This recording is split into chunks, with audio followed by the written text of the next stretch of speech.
1982 Richard ആറ്റൻബറോയുടെ Gandhi cinema പുറത്തിറങ്ങുന്നതുവരെ നമ്മുടെ രാഷ്ട്രപിതാവ് മഹാത്മാഗാന്ധിയെക്കുറിച്ച് ലോകത്താർക്കും ഒന്നും അറിയില്ലായിരുന്നുവെന്നാണ് പ്രധാനമന്ത്രി നരേന്ദ്രമോദി പറഞ്ഞത്. ഗാന്ധിയെ അതുവരെ നമ്മൾ ചെപ്പിലടച്ചു ഒളിപ്പിച്ചു വെച്ചിരിക്കുകയായിരുന്നു.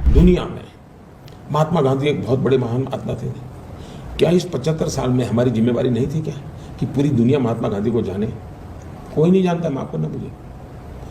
पहली बार जब गांधी फिल्म बनी तब दुनिया में क्यूरियोसिटी हुई, अच्छा ये क्या कौन है? हमने नहीं किया जी। മോദി സർ, ഒന്ന് ശ്രദ്ധിക്കൂ. ലോക നേതാക്കൾ നിങ്ങളുടെ അത്രയും വിവരമില്ലാത്തവരല്ല.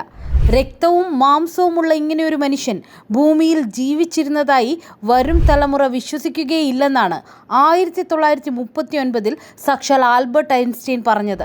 1955 അമേരിക്കൻ പൗരാവകാശ പ്രക്ഷോഭങ്ങളുടെ ഭാഗമായി 381 ദിവസത്തെ ബസ് ബോയ്ക്കോട്ട് സമരത്തെക്കുറിച്ച് പറയുന്നതിനിടെ മാർട്ടിൻ ലൂതർ കിങ് ഇങ്ങനെ പറഞ്ഞു: ഈ സമരമാർഗം ഞങ്ങൾക്ക് കാണിച്ചു തന്നത് യേശുക്രിസ്തുവാണ്.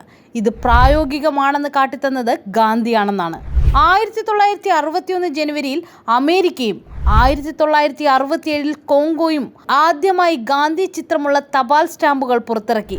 1969 ഗാന്ധിജിയുടെ ജന്മശതാബ്ദി വർഷമായപ്പോൾ 40 ലോകരാജ്യങ്ങളിൽ ഗാന്ധിജിയുടെ മുഖമുള്ള സ്റ്റാമ്പ് ഉണ്ടായിരുന്നു. പക്ഷേ ഇന്ത്യയിൽ ചിലർ മാത്രം ഗാന്ധിയെപ്പറ്റി അറിയുന്നത് തന്നെ 1982 പുറത്തിറങ്ങിയ ഒരു സിനിമയിലൂടെയാണത്രേ. അതിൽ അത്ഭുതപ്പെടാൻ ഒന്നുമില്ല.